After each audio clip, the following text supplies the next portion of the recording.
aluno e professor, chamado Almeida Nogueira, em 5 volumes, chamado Memórias e Tradições da Faculdade de Direito, da Academia de Direito de São Paulo. Depois, mais tarde, um outro chamado Spencer Van Pré, que fez também 2 volumes, né, Memórias para a Academia de São Paulo. Esse material foi fundamental, porque ele reconstruía as gerações. Bom, e aí eu descobri os arquivos de São Paulo, a Biblioteca Mário de Andrade, a Hemeroteca do Instituto Histórico e Geográfico e vários outros. Eu descobri jornais produzidos pelos alunos, estudantes, que eram maravilhosos. Aí eu fiquei lendo jornal. Fiquei lendo jornal e, evidentemente, como todo aluno, me dispersei, porque eu comecei a mexer com literatura. Porque a literatura era fantástica, você começava a ler começava a ler um folhetim, aí você descobria que era Inglês de Souza que estava escrevendo o folhetim. Ou então poema, por exemplo, vamos dizer, Nilo Peçanha, tá certo? Que aparece com 14 anos fazendo poemas de amor. Então era divertido, eu comecei a ler. Tinha muito debate, sim, a respeito de alguns alunos que eram favoráveis ao José de Alencar, outros que eram favoráveis ao Machado de Assis, então tinha muito debate. E eu peguei um material que até hoje eu não publiquei, mas que eu escrevi, um debate entre o Nabuco e o Rui Barbosa. O Rui Barbosa, um republicano liberal, e o Nabuco, um monarquista democrata. Então, eles eram jovens estudantes, houve uma polêmica a respeito da participação deles na imprensa acadêmica, e a história era o seguinte, se discutia se o aluno que fazia parte do curso anexo, se ele podia escrever na imprensa acadêmica, não sendo ainda aluno do curso regular de Direito. O Rui, legalista, disse, não pode, não é aluno, ele pode vir a ser. E o Nabuco disse, não, mas ele faz parte da comunidade acadêmica, ele é produtor de ideias, ele está lá, tá certo? Então tinha esse debate, eles tinham 15 anos, tá certo? Não era. Hoje, quando eu vejo o debate atual, eu fico pensando se alguma coisa aconteceu nesse país, que a gente transitou de uma sociedade aristocrática para uma sociedade democrática, mas alguma coisa no debate aconteceu. Então foi aí. Aí eu comecei a fazer estudo. Fiz o estudo das gerações, fiz o estudo do material da imprensa, e estava tendo muita dificuldade, porque eu estava descobrindo que o liberalismo era autoritário. Tinha essa contraposição entre liberalismo e autoritarismo, né? E um dia, numa conversa telefônica com a professora Maria Lúcia Montes, ela me disse, você precisa ler a tese de doutorado da Célia Quirino Galvão dos Santos sobre Tocqueville. Igualdade e liberdade no pensamento de Alex Tocqueville. Bom, quando eu li a tese da Célia, tudo se esclareceu. Porque o meu problema não era autoritarismo e liberalismo, mas era liberalismo e democracia. Era entender por que a sociedade brasileira não tinha sido democrática e tinha sido liberal.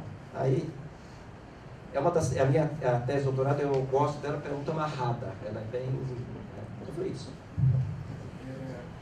Uma das coisas que eu acho que tem a ver com a sua geração, né, e a minha geração também, é o fato da gente ter enfrentado períodos difíceis na universidade, o que significa...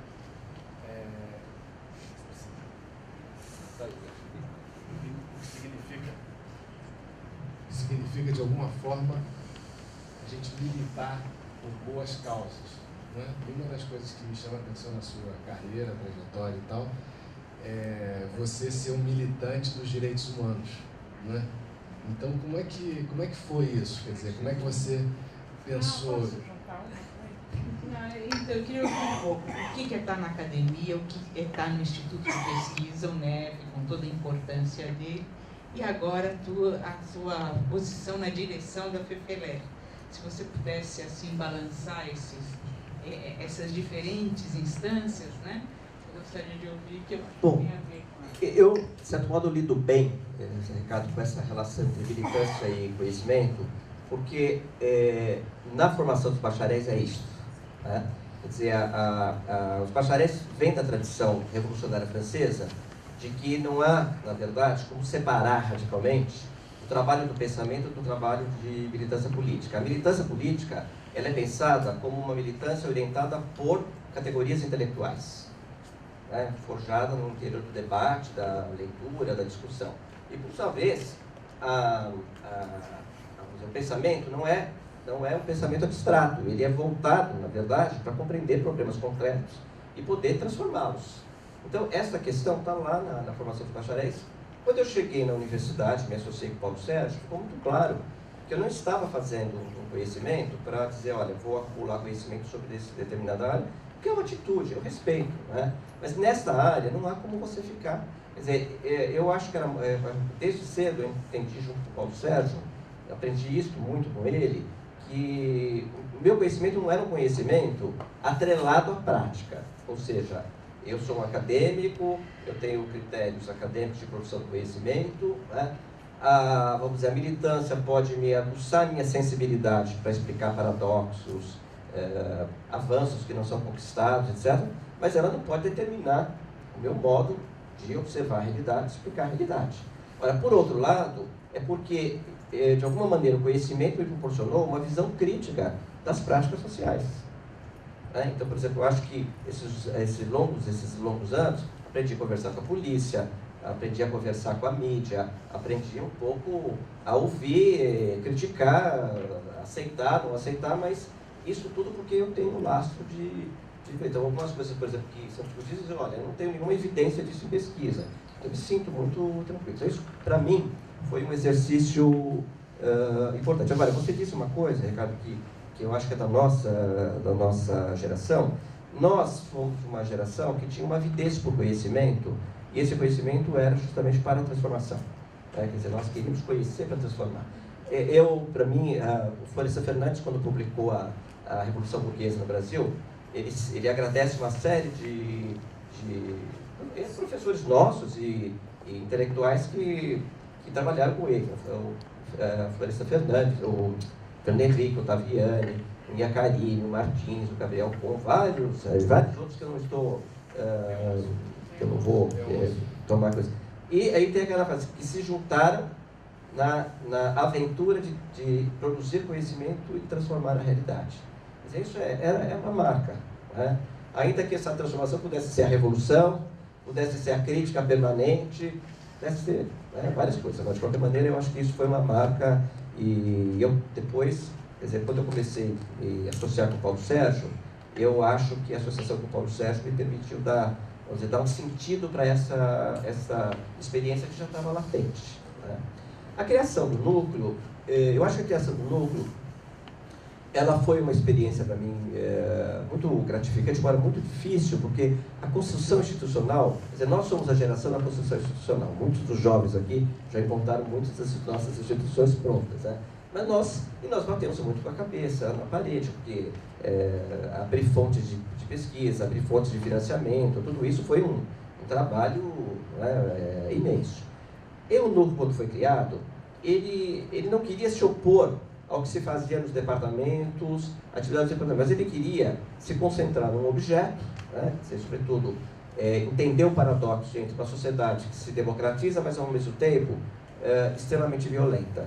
Mas o nosso problema é basicamente esse paradoxo. Quer dizer, se você pegar a experiência ocidental, de modo geral, a democratização acompanhou um processo de pacificação interna da sociedade. O Elias e vários outros analistas mostram isso. O que você não compreende é que, justamente no momento que você faz a transição da ditadura para a democracia, você tem uma explosão de conflitos que convergem para supressão do outro. Quer dizer, que envolvem desde, vamos dizer, questões ligadas à criminalidade, ao crime organizado, mas também graves violações de direitos humanos. O modo como a polícia intervém nas ruas, como é que ela continua intervindo, por exemplo, nas instituições, quer dizer, ela continua muito violenta. E os linchamentos, que continuam ocorrendo, embora em menor intensidade, mas que teve um momento, os esquadrões da morte, quer dizer, então isso, de alguma maneira, então, o que era a experiência de criação do núcleo? Era, na verdade, um coletivo que pudesse ser inter e multidisciplinar, o que também foi um aprendizado, quer dizer, conversar com profissionais de outras áreas, também você tem que abrir mão um pouco da sua formação disciplinar para poder ouvir o outro. Por exemplo, minha colega lá na Cicadia, a formação dela é psicologia social. Claro que nós temos muitas coisas em comum, mas ela tem uma visão também muito diferente. Tem horas que a gente fala, está faltando sociologia nisso, certo?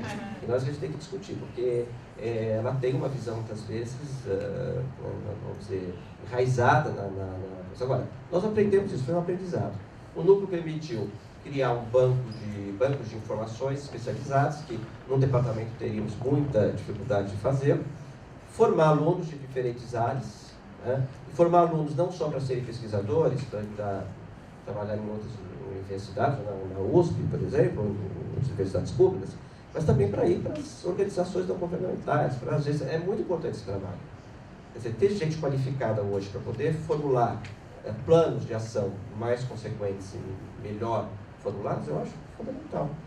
Eu acho que o meu trabalho de formação não é só formar intelectuais, é formar bons profissionais também que possam contribuir para o desenvolvimento das práticas de gestão mais consequentes, né? Agora, eu também sempre fui muito ligado, todos vocês sabem, muito ligado à gestão acadêmica, né? Quer dizer que eu morro de amores, mas, né, o que eu gosto da gestão acadêmica? Conhecer pessoas, conversar com os amigos, falar das coisas, tomar vinho depois das reuniões da CAPES, tá certo? Aqui, por exemplo, a experiência aqui na Secretaria Executiva da Ampox é muito trabalhosa, mas eu saí, eu me senti muito mais, uma pessoa muito mais enriquecida pelas pessoas que eu conheci, pela visão que você tem das ciências sociais do Brasil. Se você fica insulado no seu objeto, você não tem essa visão. Aí você conhece um pouco quem é quem, né? Você conhece um pouco essas experiências. Então, eu acho que a gestão acadêmica, para mim, tem sido, na CAPES também, eu, José Ricardo, foi uma experiência dura, muitas horas é muito sofrida, mas eu acho que a gente, passado, né, passa a tormenta. Bom, e a minha última experiência está sendo a direção da Faculdade de Filosofia, né? A Faculdade de Filosofia Licença da USP é uma faculdade enorme, que ela tem, são 11 departamentos, ela pega. Eu falo que a faculdade a gente faz, eu transito da zeladoria à alta filosofia. Então vocês imaginem, certo? O que é isso? Então são 11 departamentos, 5 de letras, os 3 de ciências sociais, porque hoje eu sou de ciência política, um departamento de filosofia e depois um departamento de história e geografia, né? São 14 mil alunos, 4 mil na pós-graduação, 10 mil na graduação, 380 funcionários. E uma estrutura de gestão muito precária, certo? Eu achava que eu não queria, né, fui pressionado a sair candidato, e eu achei, bom, então vou levar minha experiência acadêmica, um projeto de dar uma virada nas humanidades, etc. Eu estou há 1 ano assinando papel. O que eu aprendi até hoje é a diferença entre licitação, tomada de preços